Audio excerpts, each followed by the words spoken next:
Alrighty, cherry lovers, we're gonna go for a walk. We're gonna go walking. Gonna catch these women out here doing some walking in a high tunnel. Yep, that's what they're doing tonight. They're taking a walk. They didn't want to walk where the bugs were, so now they're walking where the high tunnels. See? Look at them. They're out here walking away. Yep. They're in there walking in the high tunnel because they don't want to see the bugs. So they're avoiding the bugs tonight, folks. I'm going to turn this into a rink, a walking rink. Oh boy. Okay folks, that other video didn't work, so I'm going to take another one tonight. I don't know, but I'm going to tell them everything I've told them before. So, you know, here's a tree and here's how they're trained. And this is how we're going to take care of them. And if I get a chance tomorrow, which I probably will, I'm going to give you guys a chance to learn how to train them. I mean, people think we're funny because we're hanging clothespins on them and tying them, stringing them down, but the reason why we string them down is because we need to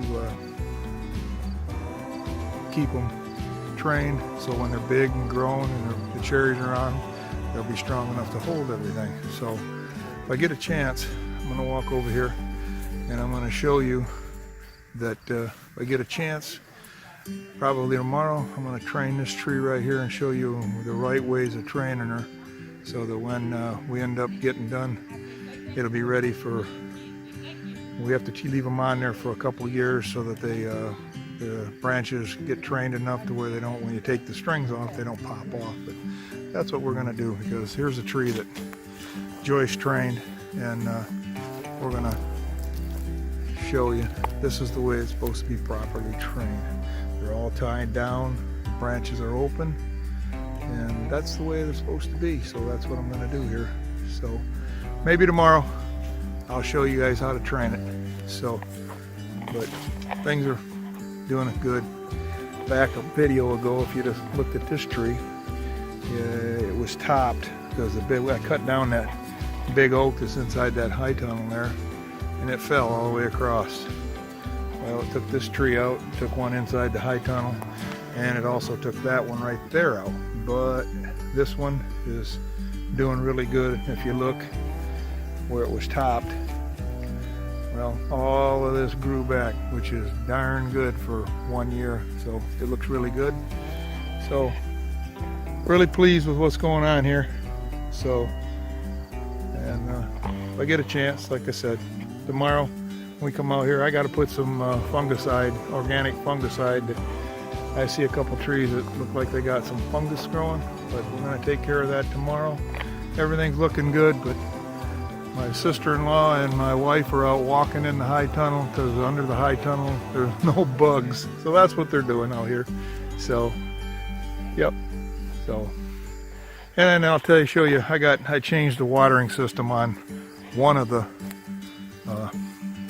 trees inside here, or the line of trees.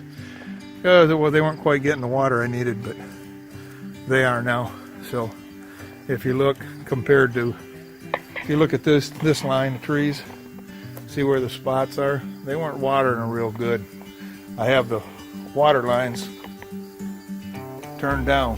Well, on this end, I turned them up. And as you can see, there's a very big difference in the way that they water. So, very pleased with that. So that's what we're hoping. Giving them enough water now, it looks like. Yes, dear, I'm going to. As you can hear, people, she's trying to tell me I need to turn the other ones up. That's tomorrow's job, babe. So, yep. And they're busy walking.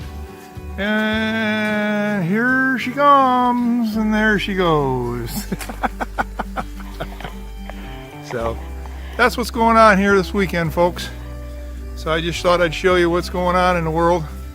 Got my sister-in-law, she's out here walking in the high tunnel too. So, You might see more of her in the next few years. She might be crawling through these trees picking cherries.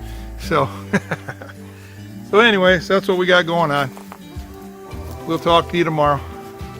Bye now.